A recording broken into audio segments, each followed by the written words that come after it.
ಸ್ನೇಹಿತರೆ, ಇಲ್ಲಿ ಕನಸನ್ನು ಕೂಡ ತುಂಬ ಜನ ಕಾಣ್ತಾರೆ, ಗುರಿನೂ ಕೂಡ ತುಂಬ ಜನ ಇಟ್ಕೋತಾರೆ. ಆದರೆ ಅದಕ್ಕೆ ಬೇಕಾದಂಥ ಪ್ರಯತ್ನ ಮಾತ್ರ, ಸರಿಯಾದ ಪ್ರಯತ್ನ ಮಾತ್ರ ಕೆಲವರೇ ಮಾಡ್ತಾರೆ. ಅವರು ಮಾತ್ರ ಯಶಸ್ಸನ್ನು ಹೊಂದುತ್ತಾರೆ. ಎಲ್ರಿಗೂ ನಮಸ್ಕಾರ ಸ್ನೇಹಿತರೆ. ಕುಗ್ಗದಿರು ಮನವೇ ಅನ್ನುವಂಥ ಕಾರ್ಯಕ್ರಮಕ್ಕೆ ನಿಮ್ಮೆಲ್ಲರಿಗೂ ಕೂಡ ಪ್ರೀತಿಯಿಂದ ಸ್ವಾಗತ. ಈ ಒಂದು ವಿಡಿಯೋದಲ್ಲಿ ನಾನು ಹೇಳ್ತಿರ್ತಕ್ಕಂಥದ್ದು ಏನಂತ ಅಂದರೆ, ಯಾರಾದರೂ ನೋಡಿ, ಇವಾಗ ತುಂಬ ಜನಗಳು ಏನು ಮಾಡ್ತೀರಾ, ಪ್ರಯತ್ನ ಪಡ್ತಾ ಇರ್ತೀರಾ, ಅಂದರೆ ಪ್ರಯತ್ನ ಒಂದು ಸರಿಯಾದ ರೀತಿಲಿ ಇರೋದಿಲ್ಲ. ಇನ್ನು ಕೆಲವರು ಏನು ಮಾಡ್ತೀರಾ, ಗುರಿನ ಇನ್ನೇನು ಮುಟ್ಟಬೇಕು ಅಂತ ಇರ್ತೀರಾ, ಅಲ್ಲಿಗೆ ಕೈ ಬಿಟ್ಬಿಡ್ತೀರಾ. ಅಥವಾ ಯಾವುದೋ ಒಂದು ಕೆಲಸಕ್ಕೆ ಹೋಗಿರ್ತೀರಾ, ಅಲ್ಲಿ ಕೂಡ ಅರ್ಧಂಬರ್ಧ ಆಗ್ತಾ ಇರುತ್ತೆ. ಅಂದರೆ ಪೂರ್ಣವಾಗಿ ನೀವು ಮಾಡೋಕ್ಕಾಗ್ತಾ ಇರಲ್ಲ, ಏನಾದರೂ ಒಂದು ಅಡೆತಡೆಗಳು ಬರ್ತಾ ಇರುತ್ತೆ. ಅಥವಾ ಯಾರ್ದೋ ಮಾತುಗಳನ್ನ ಕೇಳ್ಕೊಂಡು ನೀವು ಬಿಡುವಂಥದ್ದು ಆಗಿರ್ಬೋದು. ಇವಾಗ ನೀವು ಏನು ಮಾಡ್ತೀರಿ, ಒಂದೇನೋ ಗುರಿನ ಇಟ್ಕೊಂಡಿರ್ತೀರ, ಒಂದೇನೋ ಕೆಲಸವನ್ನು, ಒಂದು ಪ್ರತಿ ಹೆಜ್ಜೆಯಲ್ಲೂ ಕೂಡ ರಾಯರ ಆಶೀರ್ವಾದ ಖಂಡಿತ ಇರುತ್ತೆ. ಒಳ್ಳೆ ಕೆಲಸಕ್ಕೆ ರಾಯರ ಆಶೀರ್ವಾದ, ಒಂದು ರಾಯರ ಬೆಂಬಲ ಅನ್ನೋಂಥದ್ದು ಅಕ್ಷರಶಃ ಸತ್ಯ ಖಂಡಿತ ಇದ್ದೇ ಇರುತ್ತೆ. ಕೆಲವ್ರು ಏನು ಮಾಡಿಬಿಡ್ತಾರೆ ಅಂದರೆ, ಗುರಿನ ಇನ್ನೇನು ಮುಟ್ಟಬೇಕು ಅರ್ಧಕ್ಕೆ ಕೈ ಬಿಟ್ಬಿಡುವಂಥದ್ದು, ಅಥವಾ ಅದನ್ನ ಏನು ಮಾಡ್ತೀಯ ಬಿಟ್ಟಾಕು, ಅದರಿಂದ ಏನಿಲ್ಲ ಅಂತ ಮತ್ತೊಬ್ಬರು ಹೇಳಿದ್ರೆ ಅದನ್ನು ಬಿಟ್ಬಿಡುವಂಥದ್ದು. ಆದರೆ ನಾನು ಹೇಳುವಂಥದ್ದು ಏನಂತ ಅಂದರೆ, ನೀವು ಮಾಡ್ತಿರುವಂತಹ ಕೆಲಸ ಒಂದು ಒಳ್ಳೆಯದೇ ಆಗಿದೆ, ಒಳ್ಳೆ ಉದ್ದೇಶಕ್ಕೆ ನೀವು ಕೈ ಹಾಕಿದ್ದೀರಾ ಅಂತ ಅಂದಾಗ ಮತ್ತೊಬ್ಬರನ್ನ ಕೇಳುವಂಥ ಅಗತ್ಯವೇ ಇಲ್ಲ, ಮತ್ತೊಬ್ಬರ ಮಾತಿಗೆ ತಲೆ ಕೆಡಿಸ್ಕೊಳ್ಳುವಂಥ ಅಗತ್ಯ ಕೂಡ ಖಂಡಿತ ಇಲ್ಲ. ಇಲ್ಲಿ ಕೆಲವರು ನಿಮ್ಮನ್ನ ಕುಗ್ಗಿಸ್ಬೇಕಂತ ಕೂಡ ಹೇಳ್ತಾ ಇರ್ತಾರೆ, ಕೆಲವರು ನೀವು ಎಲ್ಲಿ ಗುರಿನ ಮುಟ್ಬಿಡ್ತೀರನೋ ಅನ್ನೋದ್ರ ಬಗ್ಗೆ ಕೂಡ ನೀವು ಮಾಡ್ತಿರೋದ್ರಲ್ಲಿ ತಪ್ಪನ್ನು ಹುಡ್ಕೋಕೆ ಶುರು ಮಾಡ್ತಾರೆ. ಇನ್ನು ಕೆಲವರು ನಿಮ್ಮ ಗೆಲುವನ್ನು ಸಹಿಸೋರು ಕೂಡ ಇರೋದಿಲ್ಲ, ಇನ್ನು ಕೆಲವರಿಗೆ ಅದ್ರ ಬಗ್ಗೆ ಸರಿಯಾದ ಮಾಹಿತಿ ಇರೋದಿಲ್ಲ. ಈಗ ನೀವೇನು ಮಾಡ್ತಾ ಇದ್ದೀರೋ ನಿಮಗೆ ಅದ್ರ ಬಗ್ಗೆ ಸಂಪೂರ್ಣವಾಗಿ ಗೊತ್ತಿರುತ್ತೆ. ಏನೋ ಒಂದು ಕೆಲಸ ಕೈ ಹಾಕಿದ್ದೀರಾ, ಅದ್ರ ಬಗ್ಗೆ ಗೊತ್ತಿರುತ್ತೆ, ಅದರಲ್ಲಿ ಪ್ರಯತ್ನ ಮಾಡ್ತಾ ಇರ್ತೀರಾ. ಇವತ್ತು ತುಂಬ ಚಿಕ್ಕದಾಗಿರ್ಬೋದು, ಬರೋ ದಿನಗಳಲ್ಲಿ ಅದೇ ನಿಮಗೆ ಬೆಟ್ಟದಾಗೆ ನೆರಳನ್ನು ನೀಡುವಂಥ ಮರ ಕೂಡ ಆಗ್ಬಿಡುತ್ತೆ. ಇವತ್ತು ನೀವು ಹಚ್ಚಿದಂಥದ್ದು ಒಂದು ಚಿಕ್ಕದಾದ ಗಿಡ ಆಗಿರ್ಬೋದು, ಬರ್ತಾ ಬರ್ತಾ ಏನಾಗುತ್ತೆ, ನೀವು ಪ್ರಯತ್ನ ಕರೆಕ್ಟಾಗಿ ಪಟ್ಟರೆ ಖಂಡಿತವಾಗ್ಲೂ ಕೂಡ ಅದೇ ನಿಮಗೆ ನೆರಳನ್ನು ನೀಡುತ್ತೆ. ಆದರೆ ನಿಮ್ಮ ಕನಸಿನ ಬಗ್ಗೆ ನಿಮಗೆ ಗೌರವ ಇರಲಿ. ಕೆಲವರಿಗೆ ನಿಮ್ಮ ಮೇಲೆ ಪ್ರೀತಿ ಇರುತ್ತೆ, ಆದರೆ ಅದ್ರ ಬಗ್ಗೆ ಸಂಪೂರ್ಣವಾದಂಥ ಮಾಹಿತಿ ಇರೋದಿಲ್ಲ. ಅದಕ್ಕಾಗಿ ಅವ್ರು ಏನು ಮಾಡ್ತಾರೆ, ಅದನ್ನು ಬೇಡ ಬೇರೆದನ್ನ ಮಾಡಂತಾರೆ. ಇವೆಲ್ಲವನ್ನು ಕೇಳ್ತಾ ಹೋದರೆ ಜೀವನದಲ್ಲಿ ನೀವು ಏನು ಸಹ ಮಾಡೋಕ್ಕಾಗೋದಿಲ್ಲ, ಅರ್ಧಮರ್ಧನೇ ಆಗಬೇಕಾಗತ್ತೆ. ಇನ್ನು ನಗೋರ್ ಮುಂದೆ ಮತ್ತಿಷ್ಟು ನಗೋಕ್ಕೆ ಅವಕಾಶವನ್ನು ಮಾಡಿಕೊಟ್ಟಂಗೆ. ಕೆಲವರು ಮೊದಲೇ ನಿಮ್ಮನ್ನು ನೋಡಿ ಆಡ್ಕೋತಾ ಇರ್ತಾರೆ, ಇದೆಲ್ಲ ಅರ್ಧಮರ್ಧ ಮಾಡುತ್ತೆ, ಯಾವುದು ಕೂಡ ಪೂರ್ಣಗೊಳಿಸಲ್ಲ ಅಂತ. ಆದರೆ ಅಂಥವ್ರಿಗೆಲ್ಲ ನಾನೇನು ಹೇಳ್ತೀನಿ, ನೀವು ಒಂದು ಸಲ ಯೋಚನೆ ಮಾಡಿ, ನೀವು ಏನನ್ನ ಮಾಡ್ತೀರಾ, ಏನನ್ನ ಮಾಡುವಂಥ ಒಂದು ಶಕ್ತಿ ನಿಮಗಿದೆ. ಒಂದು ಸಲ ರಾಯರನ್ನ ಮನಸ್ಸಲ್ಲಿ ತಗೊಳ್ಳಿ. ಯಾಕೆ ಈ ಮಾತುಗಳನ್ನ ನಾನು ರಾಯರನ್ನ ಮನಸ್ಸಲ್ಲಿ ತಗೊಳ್ಳಿ ಅಂತ ಹೇಳ್ತಾ ಇದ್ದೀನಿ ಅಂತ ಅಂದರೆ, ಕಣ್ಣೆದುರು ಗುರಿ ಹಿಂದೆ ಗುರು ಇತ್ತು ಅಂದರೆ ನಾವು ಖಂಡಿತವಾಗ್ಲೂ ಕೂಡ ಅಲ್ಲಿ ಸೋಲನ್ನು ಕಾಣೋಕೆ ಸಾಧ್ಯನೇ ಇಲ್ಲ. ರಾಯರು ಎಲ್ಲ ರೀತಿಯ ಜನಗಳಿಗೂ ಕೂಡ ರಕ್ಷಣೆ ನೀಡ್ತಾರೆ, ಗುರಿನ ಇಟ್ಕೊಂಡವ್ರಿಗೂ ಕೂಡ ರಕ್ಷಣೆ ನೀಡ್ತಾರೆ. ಅದಕ್ಕೋಸ್ಕರನೇ ನಿಮ್ಗೆ ನಾನು ರಾಯರನ್ನ ಪೂಜಿಸ್ಬೇಕಂತ ಕೂಡ ಹೇಳೋದು. ರಾಯರನ್ನ ಯಾಕೆ ಪೂಜಿಸ್ಬೇಕು ನಾವು ಅಂತ ಅಂದರೆ, ರಾಯರು ಕೇಳಿದ್ದನ್ನ ಕ್ಷಣದಲ್ಲೇ ಕೊಡುವಂತಹ ಪುಣ್ಯಾತ್ಮರು ಅವರು. ಕೆಲವರಿಗೆ ರಾಯರ ಅನುಗ್ರಹ ತುಂಬ ಬೇಗ ಆಗುತ್ತೆ, ಕೆಲವರಿಗೆ ತಡವಾಗಿ ಆಗುತ್ತೆ. ಆದರೆ ಮಾಡುವಂಥ ಪ್ರತಿಯೊಂದು ಕೆಲಸದಲ್ಲೂ ಕೂಡ ರಾಯರನ್ನ ನೆನೆಸ್ಕೊಂಡು ಮಾಡಿದರೆ ಖಂಡಿತವಾಗ್ಲೂ ಕೂಡ ಅಲ್ಲಿ ಜಯ ನಿಮ್ಮದೇ ಆಗಿರುತ್ತೆ, ಖಂಡಿತ ಜಯ ನಿಮ್ಮದಾಗಿರುತ್ತೆ. ಆದರೆ ಆ ನಂಬಿಕೆ ಬರಬೇಕು.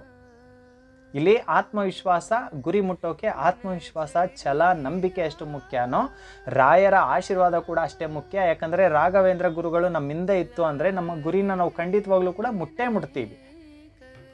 ಆದರೆ ಮತ್ತೊಮ್ಮೆ ಹೇಳ್ತಾ ಇದ್ದೀನಿ, ಮತ್ತೊಬ್ಬರ ಮಾತಿಗೆ ಕಿವಿನ ಕೊಡಬೇಡಿ.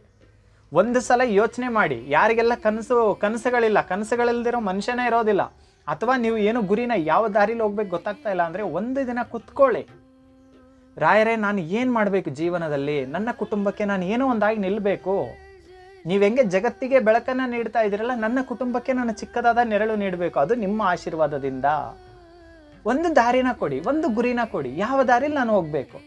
ರಾಯರ ಜ್ಞಾನವನ್ನು ಮಾಡಿ, ಬೆಳಗ್ಗೆ ಎದ್ದು ರಾಯರ ಹತ್ರ ಕೇಳ್ಕೊಳ್ಳಿ. ಓಂ ಶ್ರೀ ಗುರು ರಾಘವೇಂದ್ರಾಯ ನಮಃ. ಸ್ವಾಮಿ, ಬದುಕಲ್ಲಿ ತುಂಬ ಅವಮಾನಗಳನ್ನ ಅನುಭವಿಸ್ತಾ ಇದ್ದೀನಿ, ವಿಪರೀತವಾದಂಥ ಸಂಕಟಗಳಿದೆ, ಏನು ಮಾಡಬೇಕು ಗೊತ್ತಾಗ್ತಾ ಇಲ್ಲ, ನನ್ನ ಜೀವನದಲ್ಲಿ ಏನು ನಡೀತಾ ಇದೆ ಗೊತ್ತಾಗ್ತಾ ಇಲ್ಲ, ಎಲ್ಲಿ ಹಿಂಗೆ ಕಳೆದೋಗ್ಬಿಡುತ್ತೇನೋ ಜೀವನದಲ್ಲಿ, ಆಡೋರ ಮುಂದೆ ಆಡ್ಕೊಳ್ಳೋರ ಮುಂದೆ ಮತ್ತಿಷ್ಟು ಆಡ್ಕೊಳ್ಳೋಂಗೆ ಆಗುತ್ತೋ ಏನೋ, ಒಂದು ರೀತಿಯ ಭಯ ಇನ್ಸೈಡ್ ನನಗೆ ಒಳಗಡೆ ತುಂಬ ಕಾಡ್ತಾ ಇದೆ ಸ್ವಾಮಿ, ಏನು ಮಾಡ್ಬೇಕು ದಾರಿ ತೋರಿಸ್ಬಿಡಿ, ಏನು ಮಾಡ್ಬೇಕು ದಾರಿ ತೋರಿಸ್ಬಿಡಿ. ಯಾಕಂದರೆ ಜನಗಳು ನನ್ನ ನೋಡಿ ನಗೋದು ಕೂಡ ನನಗೆ ಸಹಿಸೋಕ್ಕಾಗ್ತಾ ಇಲ್ಲ. ಮುಂದೆ ಚೆನ್ನಾಗಿದ್ರು ಕೂಡ ಹಿಂದ್ಗಡೆ ಆಡ್ಕೋತಾರೆ.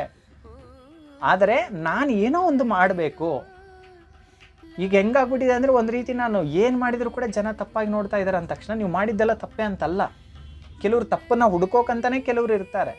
ಆದರೆ ಯಾವಾಗ ನೀವು ರಾಯರಲ್ಲಿ ವಿಶೇಷವಾಗಿ ಪ್ರಾರ್ಥನೆ ಮಾಡ್ತಿರೋ, ಯಾವ ದಾರಿಲಿ ಹೋಗಬೇಕು, ನಿಮಗೆ ಏನಾಗುತ್ತೆ, ಏನು ಸಾಧ್ಯ, ಒಂದು ಸಲ ಯೋಚನೆ ಮಾಡಿ. ನಾನೇನು, ನನ್ನಿಂದ ಏನಾಗುತ್ತೆ, ಏನು ಮಾಡಬಲ್ಲೆ ನಾನು ಜೀವನದಲ್ಲಿ, ಯಾವ ದಾರಿಲಿ ಹೋದರೆ ನನ್ನ ಕುಟುಂಬಕ್ಕೆ ನಾನು ಬೆಳಕಾಗಿ ನಿಲ್ತೀನಿ, ನಾನು ಯಾಕೆ ಕುಗ್ಗಿ ಹೋಗ್ತಾ ಇದ್ದೀನಿ, ನಾನು ಕುಗ್ಗಿ ಹೋಗಬಾರ್ದು, ನಾನು ಮನುಷ್ಯನೇ ಅಲ್ವಾ, ಬೇರೆಯವ್ರ ಥರ ನಾನು ಮನುಷ್ಯನೇ, ನನ್ನಿಂದ ಕೂಡ ಎಲ್ಲ ಆಗುತ್ತೆ, ನನ್ನಿಂದ ಗುರುಗಳಿದ್ದಾರೆ ನನ್ನ ಜೊತೆಗೆ, ನನ್ನ ಮನಸ್ಸಲ್ಲಿ ಗುರುಗಳಿದ್ದಾರೆ, ನನ್ನ ಮನಸ್ಸಲ್ಲಿ ಮನೇನ ಮಾಡಿದ್ದಾರೆ, ಗುರುಗಳಿಗೆ ನನ್ನ ಮನಸ್ಸೇ ಅರಮನೆ ಅಂತ ಒಂದು ಜಾಗವನ್ನು ರಾಯರಿಗೆ ಕೊಟ್ಟು ಸ್ನೇಹಿತರೆ ನೀವು ಒಂದು ಪ್ರಯತ್ನವನ್ನು ಮಾಡಿ.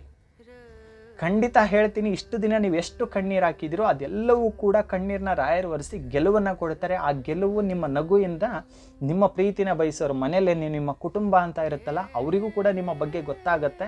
ಕೇವಲ ಮಾತಾಡೋದು ಮಾತ್ರ ಅಲ್ಲ, ಇವರು ಏನೋ ಒಂದು ಮಾಡಿದ್ರು ಅಂತ ಗೌರವ ಕೂಡ ನಿಮಗೆ ಕೊಡ್ತಾರೆ. ನೀವು ಕೂಡ ಮನಸ್ಸಿಂದ ಎಷ್ಟು ಖುಷಿಯಾಗಿರ್ತೀರಾ ಅಂದರೆ ಆ ಖುಷಿಗೆ ಒಂದು ದಿನ ನೀವು ಎಷ್ಟೊಂದು ಖುಷಿಗೂ ಕೂಡ ಕಣ್ಣೀರು ಹಾಕ್ಬಿಡ್ತೀರಾ. ಆದರೆ ನಾನು ಹೇಳೋದೇನಂತ ಅಂದರೆ ಎಲ್ಲರೂ ಹೆಂಗೋ ನೀವು ಕೂಡ ಹಾಗೆ. ನೀವು ಮಾಡ್ತಿರುವಂಥ ಕೆಲಸದ ಮೇಲೆ ನಿಮಗೆ ಗೌರವ ಇರಲಿ. ಒಂದು ದಿನ ಯೋಚನೆ ಮಾಡಿ, ನಾನು ಏನು ಮಾಡಬಲ್ಲೆ, ಯಾವುದರಲ್ಲಿ ನೀವು ಒಂದು ಪರ್ಫೆಕ್ಟ್ ಇರ್ತೀರೋ, ಯಾವುದರಲ್ಲಿ ನೀವು ಖಂಡಿತ ಇದನ್ನು ಮಾಡೇ ಮಾಡ್ತೀನಿ, ಸಂಪೂರ್ಣವಾಗಿ ಇದರಲ್ಲಿ ನಾನು ಮುಂದುವರಿತೀನಿ ಅಂತ ಇರುತ್ತಲ್ಲ, ಚಿಕ್ಕದಾಗಿ ಪ್ರಾರಂಭ ಮಾಡಿ. ಯಾವುದನ್ನು ನೀವು ಮಾಡ್ತೀರಾ ಅದರಲ್ಲಿ ರಾಯರ ಆಶೀರ್ವಾದವನ್ನು ತಗೊಂಡು ನೀವು ಮುಂದುವರಿಯಿರಿ. ರಾಯರೇ ಅನುಗ್ರಹ ಮಾಡ್ತಾರೆ. ಇಂಥದ್ದಂದರೆ ರಾಯರಿಗೆ ತುಂಬ ಇಷ್ಟ. ರಾಯರಿಗೆ ಯಾರಾದರೂ ಒಂದು ಒಳ್ಳೆ ದಾರಿಲಿ ಹೋಗ್ತಾ ಇದ್ದಾರೆ, ಮನೆಗೋಸ್ಕರ ಏನೋ ಒಂದು ಮಾಡ್ಬೇಕಂತಿದ್ದಾರೆ, ಒಳ್ಳೆ ಹೆಜ್ಜೆನ ಇಡ್ತಾ ಇದ್ದಾರಂತ ಅಂದರೆ ಆ ಹೆಜ್ಜೆ ನಂದಂತಲೇ ಕಾಪಾಡುವಂತಹ ಕಲಿಯುಗದ ಕಾಮಧೇನು ಪುಣ್ಯಾತ್ಮರು ರಾಯರು. ನನ್ನ ಜೀವನದಲ್ಲಿ ತುಂಬ ಅನುಭವ ಆಗಿದೆ ಇದು. ಇಂಥ ವಿಷಯಗಳು ರಾಯರಿಗೆ ತುಂಬ ಇಷ್ಟ. ಒಳ್ಳೆ ಕೆಲಸದಲ್ಲಿ ರಾಯರ ಸಪೋರ್ಟ್ ಇದ್ದೇ ಇರುತ್ತೆ, ರಾಯರು ಇದ್ದೇ ಇರ್ತಾರೆ. ಯಾಕಂದರೆ ಆ ಅಪ್ಪ ನಮ್ಮ ಸುತ್ತಮುತ್ತ ಇದ್ದಾರೆ, ಆ ಅಪ್ಪ ಬಂದು ಸಪೋರ್ಟ್ ಮಾಡ್ತಾರೆ ನಿಮಗೆ ಒಳ್ಳೆ ಕೆಲಸಕ್ಕೆ. ಆದರೆ ನಂಬಿಕೆ ಇರಲಿ, ರಾಯರ ಮೇಲೆ ನಂಬಿಕೆ ಇರಲಿ. ಜನಗಳ ಮಾತಿಗೆ ಕಿವಿ ಕೊಡಬೇಡಿ. ಜನಗಳ ಮಾತಿಗೆ ಕಿವಿ ಕೊಟ್ಕೊಂಡ್ರೆ ನೀವೇನು ಸಹ ಮಾಡೋಕ್ಕಾಗಿಲ್ಲ, ಕುಗ್ಗಿ ಹೋಗಬೇಕಾಗತ್ತೆ. ಎಷ್ಟೋ ಜನ ಅಕ್ಕ ತಂಗಿರಾಗಿರ್ಬೋದು, ಅಣ್ಣ ತಮ್ಮಂದಿರಾಗಿರ್ಬೋದು, ಇವತ್ತು ಎಷ್ಟೋ ಜನ ಚಿಕ್ಕವರಿಂದ ದೊಡ್ಡವರವರೆಗೂ ಕೂಡ ಒಂದು ಕನಸನ್ನು ಕಟ್ಕೊಂಡಿದ್ದೀರಾ. ಆ ಕನಸನ್ನು ಮುಟ್ಟೋಕ್ಕಾಗ್ತಾ ಇಲ್ಲ ಅಂತ ಒದ್ದಾಡ್ತಿದ್ದೀರಾ. ಯಾಕಂದರೆ ನೀವು ಮಾಡ್ತಿರುವಂಥ ಕೆಲಸದ ಮೇಲೆ ನಿಮಗೆ ಸರಿಯಾದ ಒಂದು ಪ್ರಯತ್ನವನ್ನು ಕೂಡ ಮಾಡೋಕ್ಕಾಗ್ತಾ ಇಲ್ಲ, ಇಂಟ್ರೆಸ್ಟ್ ಕಮ್ಮಿ ಆಗ್ತಾ ಇದೆ. ಅದ್ರ ಮೇಲೆ ಒಂದು ಪ್ರಯತ್ನವನ್ನು ಪಡಿ. ಸರಿಯಾದ ಪ್ರಯತ್ನವನ್ನು ನೀವು ಪಟ್ಟರೆ ಅದಕ್ಕೆ ತಕ್ಕ ಪ್ರತಿಫಲವನ್ನು ದೇವರು ಕೊಟ್ಟೇ ಕೊಡ್ತಾರೆ. ಅದರಲ್ಲೂ ರಾಯರಂತೂ ತುಂಬ ಬೇಗ ಕೊಡ್ತಾರೆ. ಅತಿ ಬೇಗ ಕರುಣೆಯನ್ನು ತೋರಿಸುವಂಥವ್ರು ಅವರು. ತುಂಬ ಕರುಣೆ ರಾಯರ್ದು. ಆದರೆ ಆ ನಂಬಿಕೆ ನಮ್ಮಲ್ಲಿರಬೇಕಷ್ಟೇ. ಆ ನಂಬಿಕೆ ನಮ್ಮಲ್ಲಿರಬೇಕು. ರಾಯರು ಖಂಡಿತ ಜೊತೆಗೆ ನಿಲ್ತಾರೆ. ನಿಮ್ಮ ಕುಟುಂಬಕ್ಕೆ ನೀವು ಒಂದು ಸಪೋರ್ಟಾಗಿ ನಿಲ್ಲಿ.